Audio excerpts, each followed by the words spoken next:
What's happening, Hardscapers? This is episode 242 of the How to Hardscape podcast, where we talk about how you can start and grow your hardscaping business. And on today's episode, we are doing marketing part 3. And this is part 3 of 3, so our final marketing episode in this series that I've been doing to start the year. The reason why I've been doing this series, especially to start the year, is because I think it will be a little bit more difficult of a year than the 3 years past that we've had. And this might be the time that we need to sharpen our marketing chops for the beginning of the season. So why not start in January to get started when the season starts? Usually for us, at least, it's mid-April. You could be doing this year round, but at least you'll have a little bit of marketing tools in your back pocket to help you get some leads into your business if things do start to slow down. This will help you save money. This will help you save time.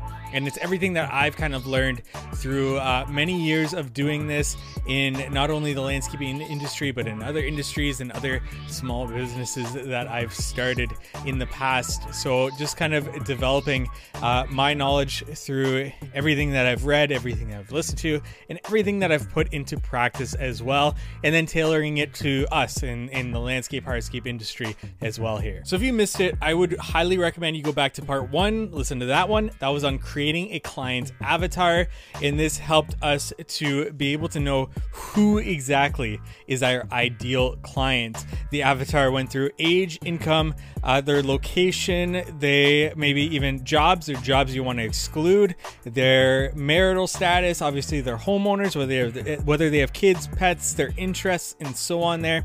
And all of this really helped us to know exactly who our client is. And this is going to help us in today's episode as we prepare to create content specifically for that client and target that specific client.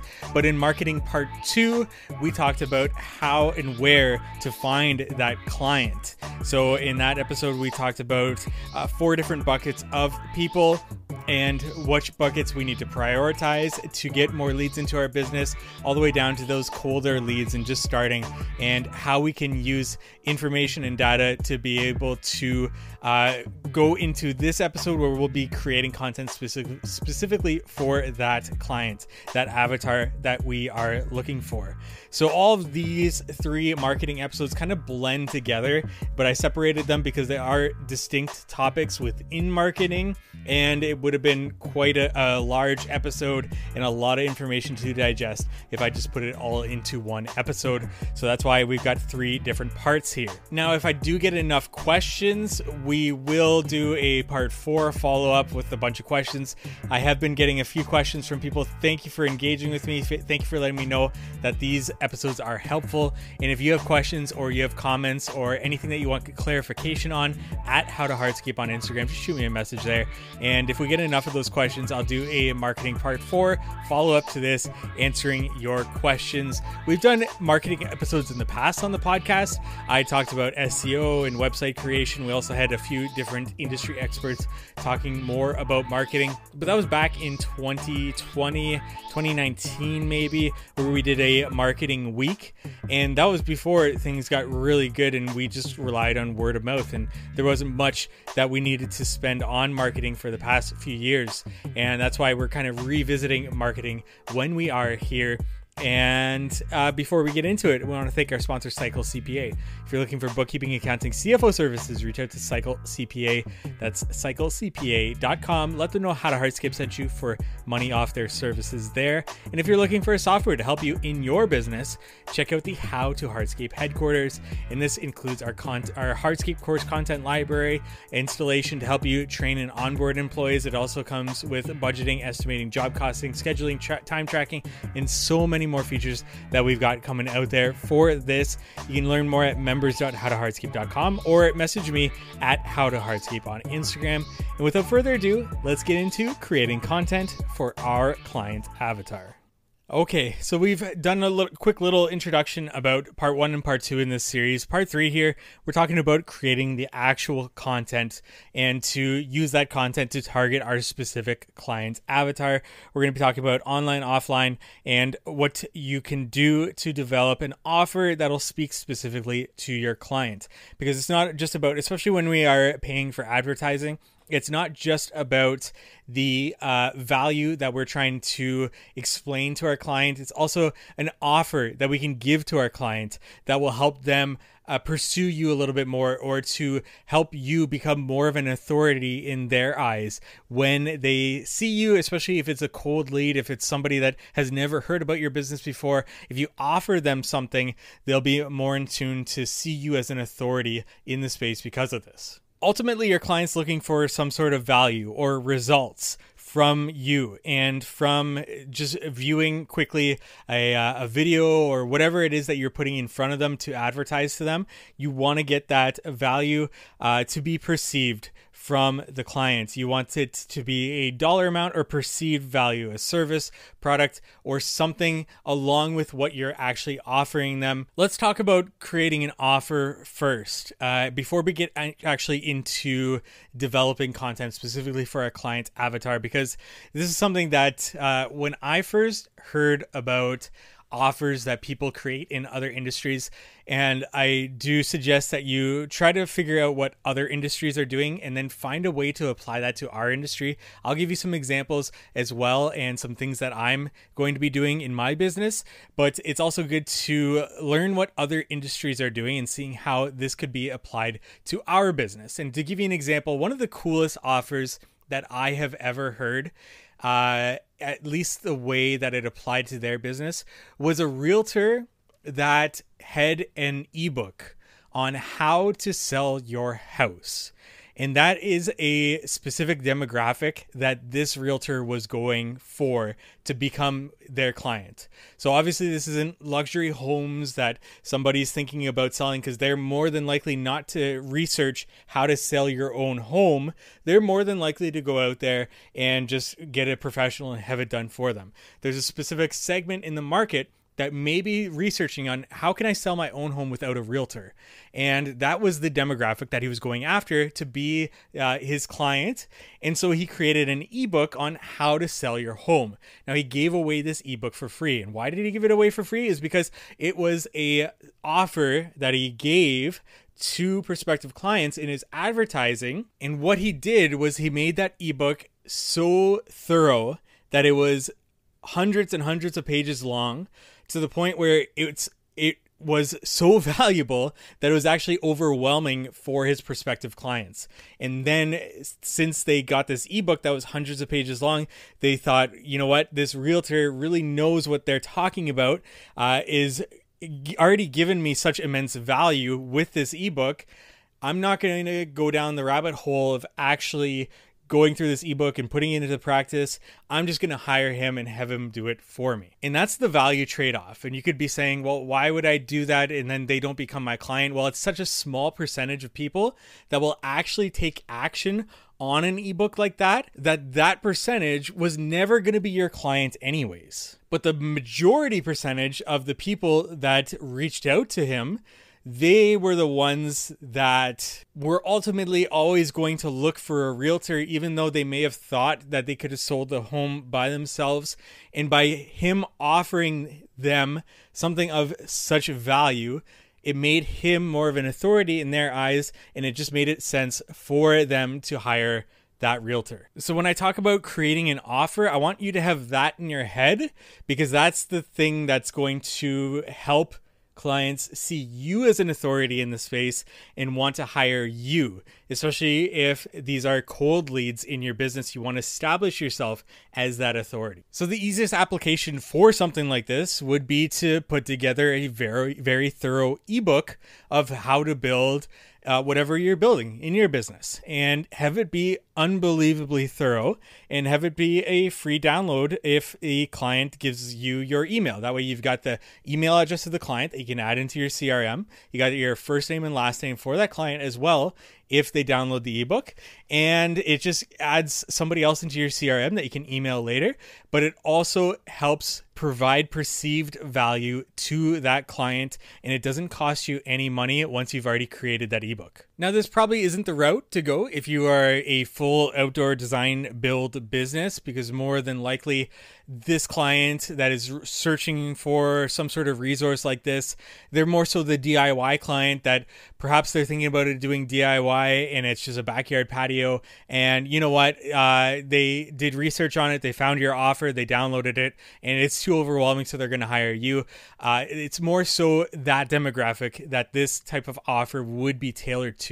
So for you, your business, going back to that client avatar, you need to figure out what is an offer that would speak specifically to that client avatar. How can I set myself up with an offer that is going to be perceived value, or it could be a dollar amount value for that specific client? A very easy one that I think is a lot of contractors still do this is just free consultation. That's an offer.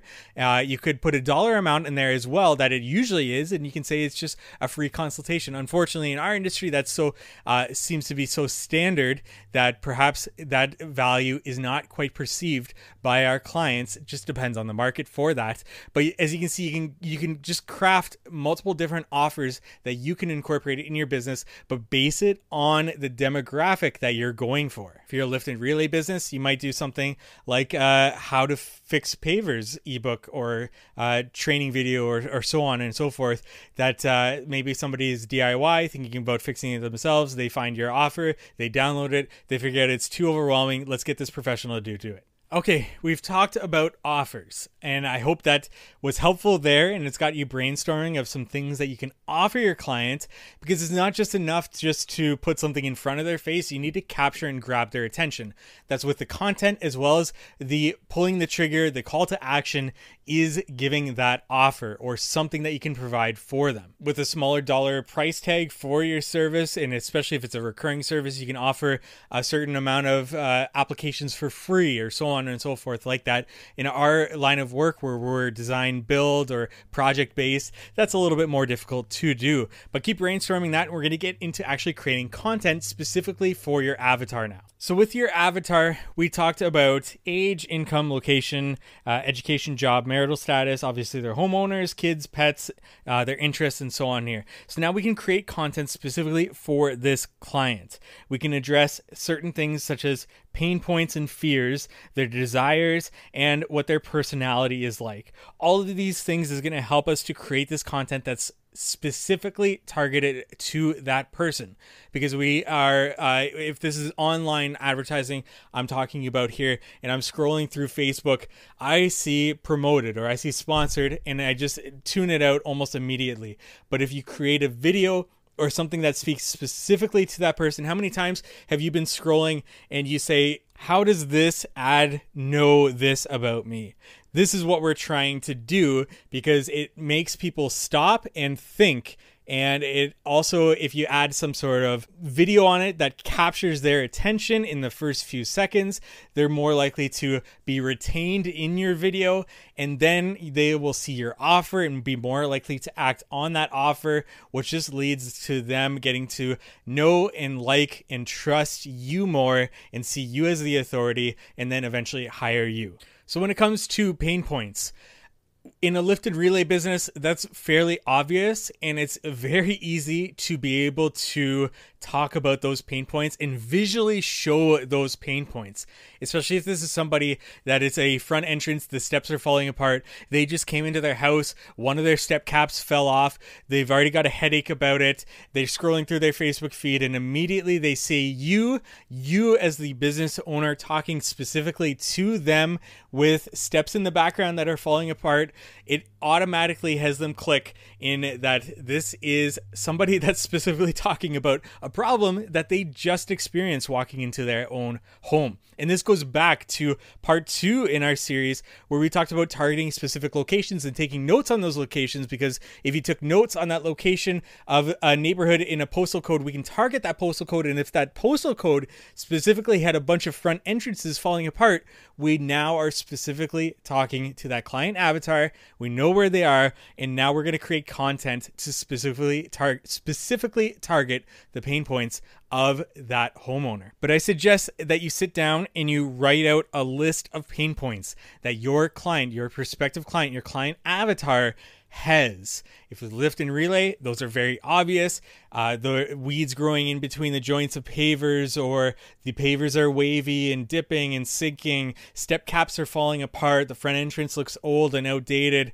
If you are more of an outdoor living design build, you're getting into more having an empty backyard and not having a functional space, and showing a before and after of things that you can do for that client to hit on those pain points. But create a list of pain points that your clients have based on interactions that you've had on initial consultations, phone calls with your clients. Just list all of these out, because it's going to help you create this content to specifically speak to that client about their pain points. Fears kind of go hand in hand with this, but it is slightly different. For example, fear might be that they are fearful of getting the wrong contractor. They know that there's scams out there. People take money and just leave. They're fearful about getting the wrong contractor. And if you set yourself as an authority with that offer, that's going to help alleviate that a little bit. But we'll talk more about these fears and how you can alleviate them with your company value. And every company has value to it. You just need to know what to specifically target for your company, no matter the age of the company. Safety is a fear in and of itself, and that's a fear that you can simply address in your content. For example, safety of a step cap falling when they're walking into their house, or they've got grandparents and they don't want them to fall, or just people in general coming to their front entrance and it's wavy, it's dipping, it's sinking, and step caps are falling apart and people might hurt themselves. They might get sued. That's a fear that can also be addressed in the content. And money as well is another fear of spending too much money or exceeding a budget, or just money in general. That could also be a fear as well. I'm not going to list all of these fears, these pain points for you. I suggest sitting down and just brainstorming all the different fears and pain points specifically that can be addressed and you can alleviate for your client in this content. And finally, desires, or the results that your client is looking for. List as many of these as you possibly can. These could be outdoor living spaces to entertain, front entrances to stand out, fixing pavers, fixing front steps for safety. Just think about where you want your business to be in terms of a demographic or the type of service that you want to specifically offer.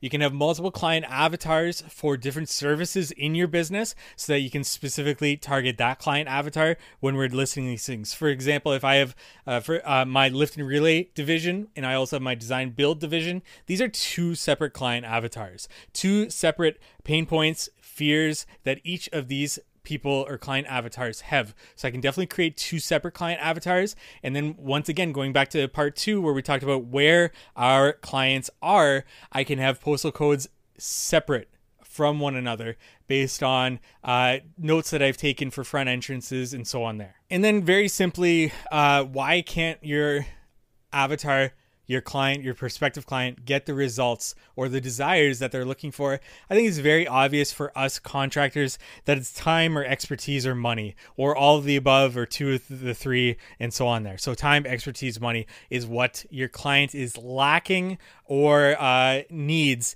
in order to fulfill these results or these desires that they're looking for. Now that we've got our client avatar listed and everything that we've created for our client avatar, the location specific to that client avatar, we now have the creative pain points, fears, desires, and results that they're looking for. All of these listed out, we can start to brainstorm and create content to target these specific people, their pain points, their fears, and their desires or results that they're going for. The last thing we need to do is decide how are we going to get in front of them. What kind of media are these avatars consuming? More and more, Facebook is getting an older demographic. I find that that's a great place to really go. It's also visual, which is nice. Facebook and Instagram are tied together. Instagram's owned by Meta, Facebook and Meta. So that's a great visual platform, especially if you are good on camera. Especially if you can get people's attention in the first few seconds. I find that video is the best way to be able to do this and to get your point across. Pictures are worth 1,000 words. A video is worth so much more than that. So I always tend to like and enjoy video a little bit more. Now, if you're growing the Google Ads route, it's more so written, and you want to be able to target specific keywords in that written link that people see, especially when it's an ad. And you can apply this also to SEO whenever you're creating a web page, making sure in the headline and the meta tags that you actually have something there specific to that page where it's showing you as an authority, it's capturing their attention, and it makes them want to actually click on that. Same thing can be applied to Google AdWords, but then on that landing page, that's where the conversion really sets in. That's where you want to establish yourself as the authority there. And I still, on all my landing pages on my website, have a video there, and it's showing my face, and it's presenting myself as an authority for them, and for them to actually get used to my face and my voice, and to see myself as a confident expertise, and showing them that my company would be a good choice for them to fulfill, once again, their desires, their results, alleviate their fears, and to also talk about their pain points.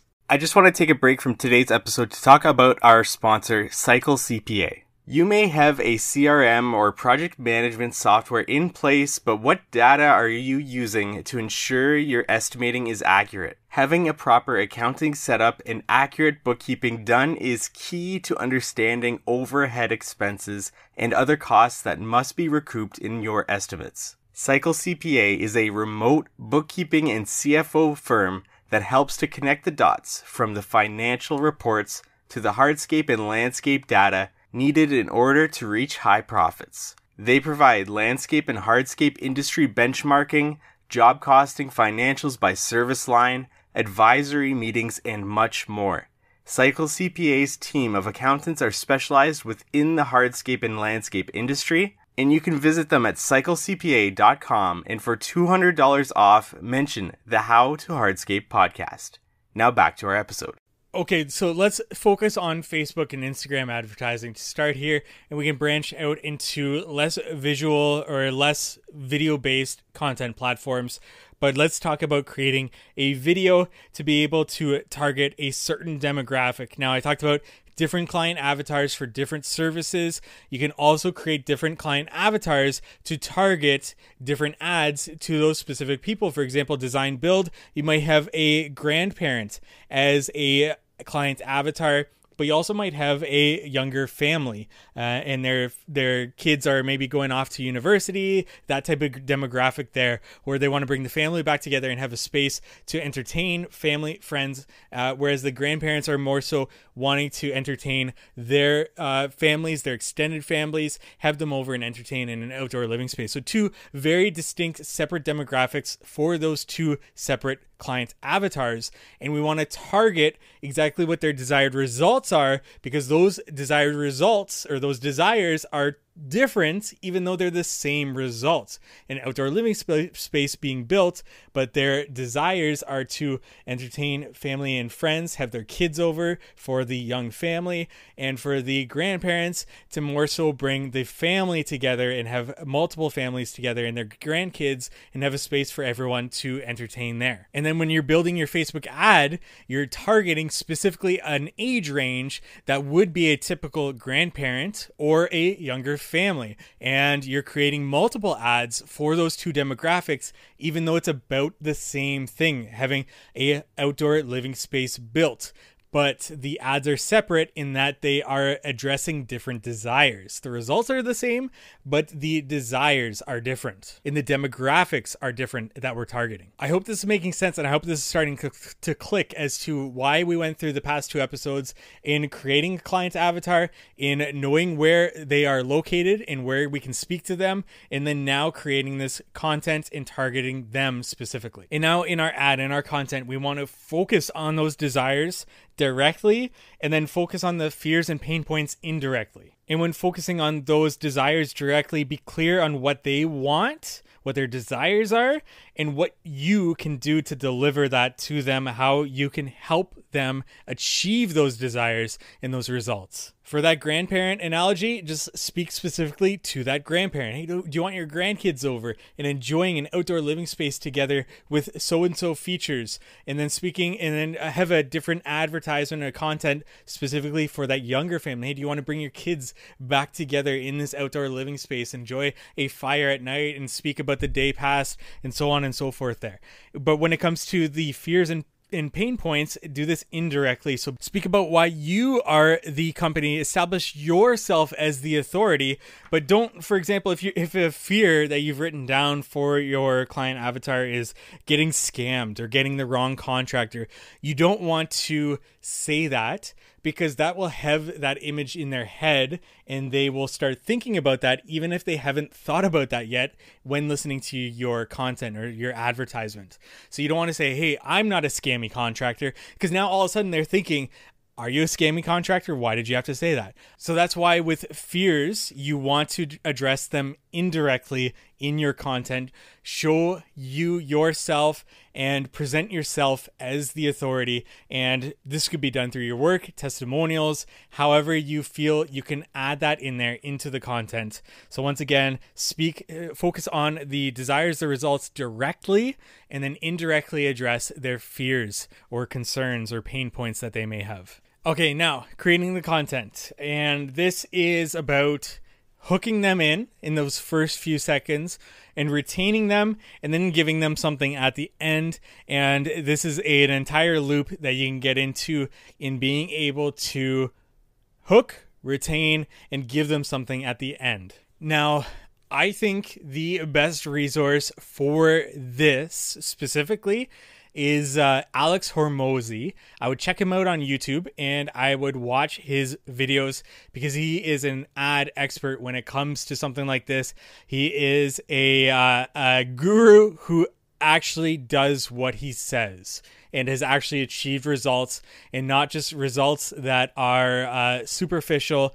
He does what he says, and it's very obvious that he has put this into practice. So when it comes to creating a piece of content that hooks, retains, and then gives something at the end for the client to then take action on, he talks about steps or lists that help people. So the hook is a few seconds, and it is something that can be funny. It's something that can address a pain point really quickly, something that's going to specifically talk to your client avatar. The retention are the open loops, and we're going to talk about this when we get into creating the list or steps. There's open loops in terms of introducing something and then talking about it, and then introducing the next thing and then talking about it, because as you introduce the next thing just briefly, they're then interested to learn more about it, and then you get to the second point, you just talk about the point, and then they're interested in that second point, and then you talk about that second point. This is those open loops, especially when it comes to steps and lists. And then reward is something at the very end for them to be able to share or take action on that specific thing. And like I said, this could be the offer that we talked about at the beginning of this episode that you can include for them to take action on there. So for me in my business, what I've done in the past is I've had a camera at my face, and in the background is what I'm talking about. So and immediately I have exactly what I'm trying to address. Could be the pain point of steps falling apart, and I'm filming myself, and in the background are steps falling apart. And then I've got B-roll of me fixing those steps, and that's a good lift and relay type of ad there. And then at the end, I offer them something or have them take an actionable step. Now, that's what I've done in the past. What we're going to be talking about here is not just that, but also building on top of that. Alex Hormozi, like I mentioned, he's got 3 different things. He talks about steps, lists, and stories. These are 3 pieces of content that help to hook, retain, and then give something at the end to that prospective client. So going through this story is very straightforward. Telling a story is a good way to retain somebody always. But once again, steps and lists. Steps are you introduce the steps. So this could be something like, here are 5 steps that you can take to be able to build your DIY patio, if this is the demographic that you're going after.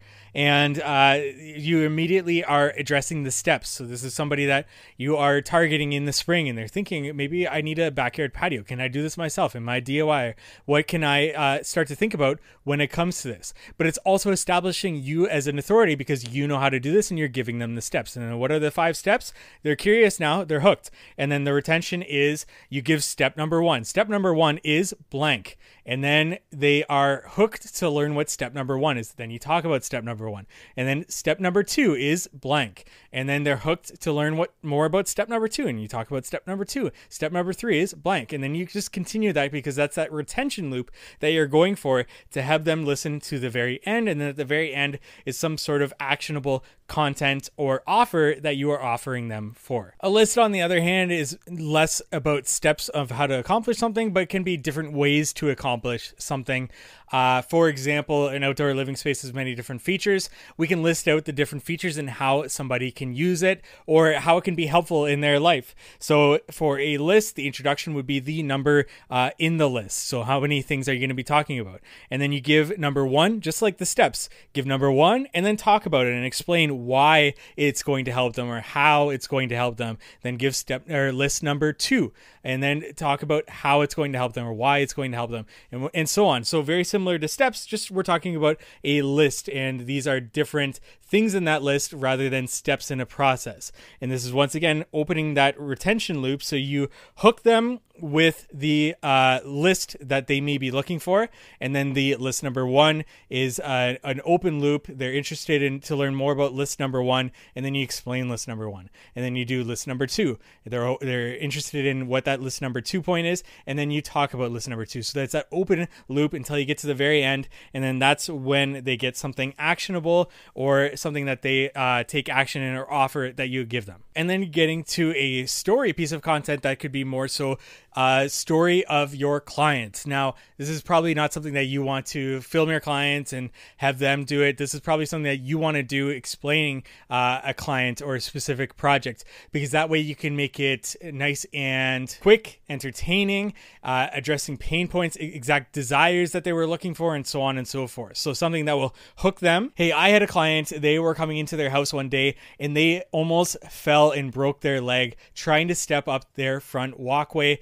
because the steps were falling apart. Have you had this happen to you? Well, we specialize in this specifically. And then just expanding on that, talking more about safety and what you do in your process to be able to deliver the final desired result for that client.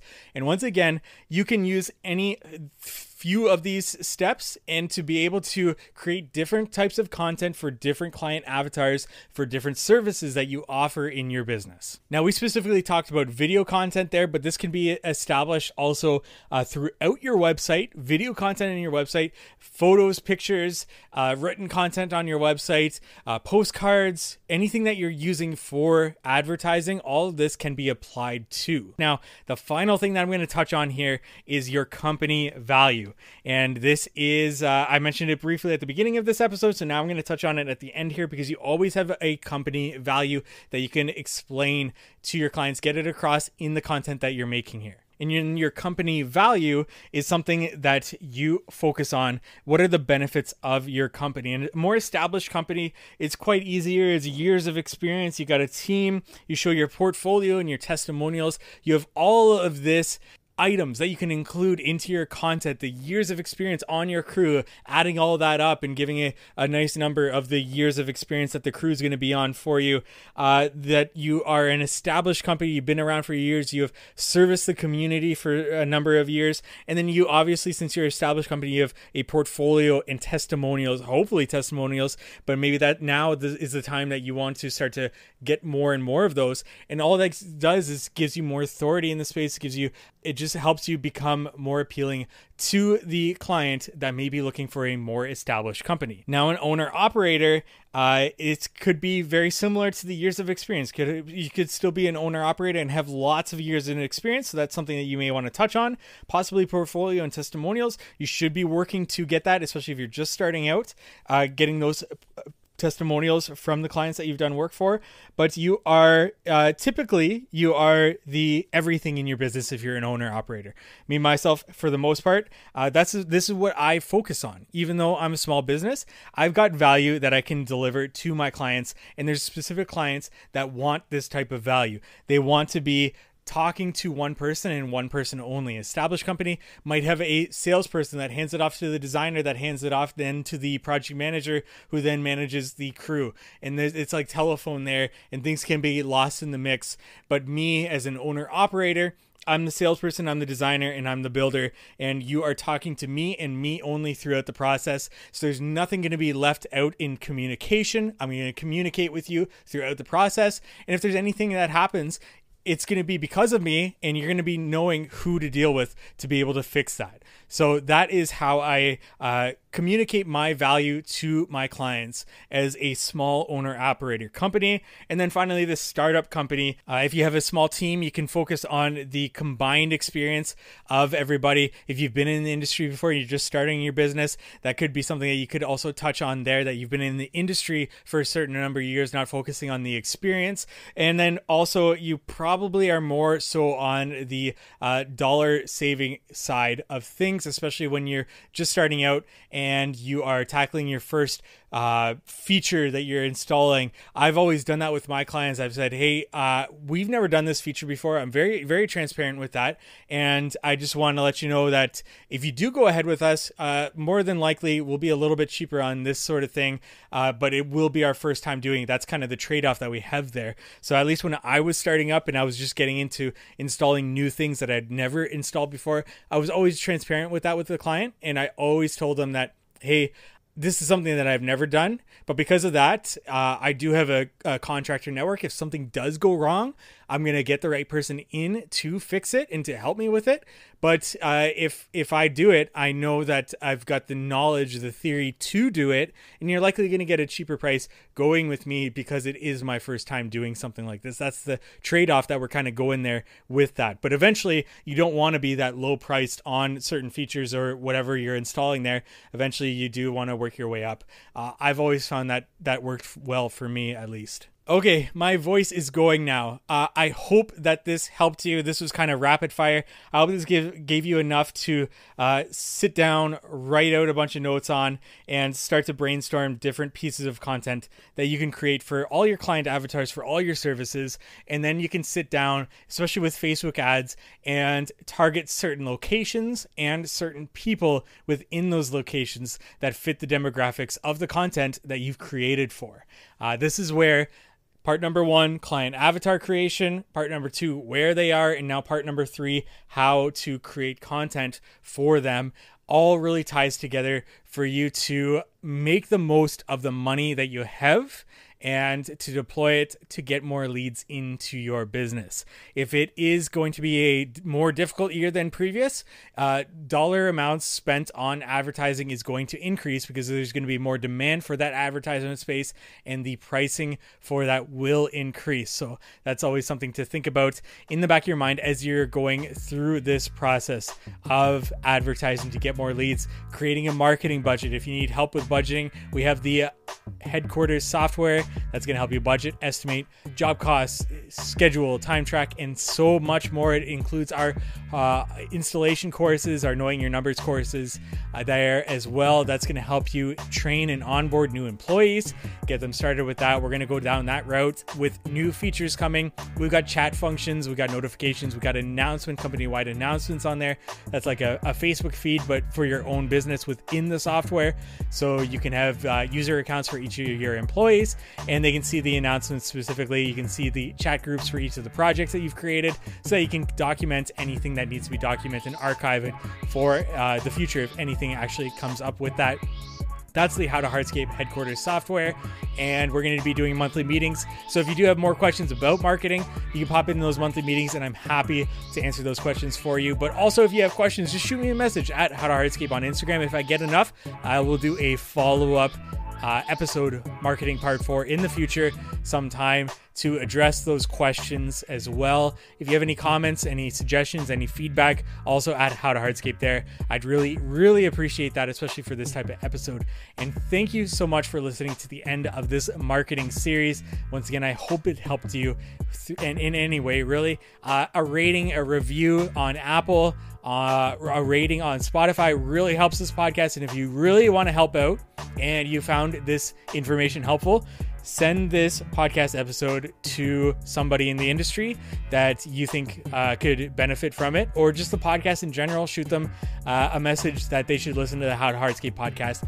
That really helps me with this podcast and to get the word out there more on the How to Hardscape podcast. If you're looking for bookkeeping, accounting, CFO services, reach out to Cycle CPA at cycle_CPA on Instagram or www.cyclecpa.com. Let them know How to Hardscape sent you for money off their services there. And we look forward to meeting you next week on the How to Hardscape podcast.